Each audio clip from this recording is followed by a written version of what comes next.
Samantala, tiniyak na may-ari ng lumubog na MT Terra Nova sa Bataan na minamadali na nila ang pag-salvage sa barko. Samantala, sakali namang gumanda ang panahon, itutuloy ng Philippine Coast Guard ang pagkuha ng sludge oil ngayong araw. Si Ryan Lesigue sa detalye live. Ryan?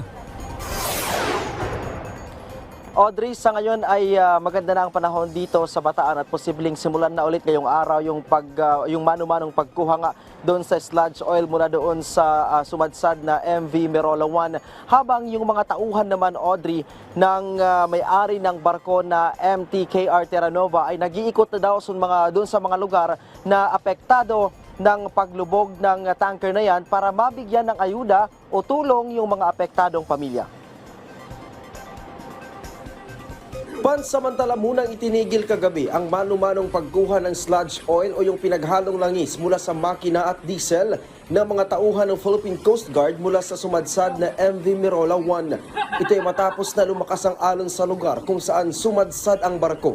Sabi ng PCG, maaaring ituloy ito ngayong araw kung gaganda na muli ang lagay ng panahon. Nilino naman ng PCG na walang naitatalang oil spill mula sa MV Merola 1. Leaking actually, those dark fuels, sir, yung tinatawag natin na heavy fuel oil, ay nakapaloob po sa loob ng drum niya. So natumba lang po ito, natapon doon sa cargo hold. Yun po yung ini-scoop na po ng mga kasama po natin sa Coast Guard. Kahapon nang simula ng pagkuha ng langis mula sa loob ng barko, dinadala ang nakukuhang langis sa isang disposal facility para hindi na makaperwisyo sa taong bayan. Ang ilang residente sa Bataan nangangamba pa rin sa masamang epekto sa katawan ng oil spill kung kaya't iwas daw muna sila sa pagbili at pagkain ng isda. Ito ay kahit pa sabi ng PCG wala namang malawakang oil spill dahil kontrolado na ang sitwasyon kasunod ng paglubog ng MTKR Terra Nova. Mula nung lumubog na barko, bumibili ka pa rin ba ng isda? Ay, hindi na po. Bakit Kasi po yung, sabi nga nila, baka may lasang langis.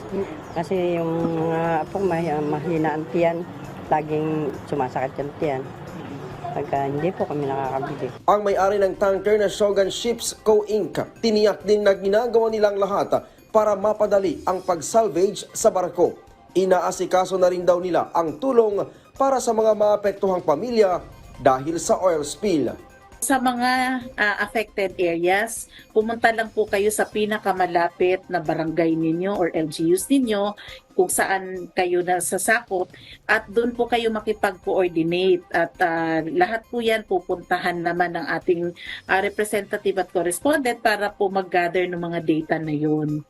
So, ngayon naman ay tinatrabaho na yan.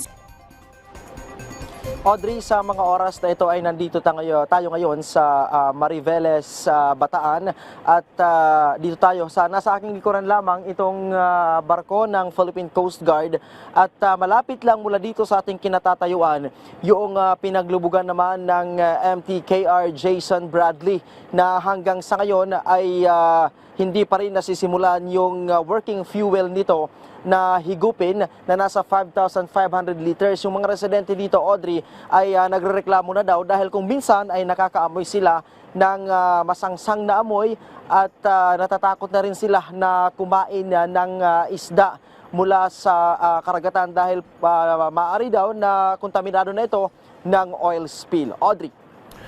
Maraming salamat, Ryan Lesigue. Nagulat ng live mula sa Mariveles, Bataan.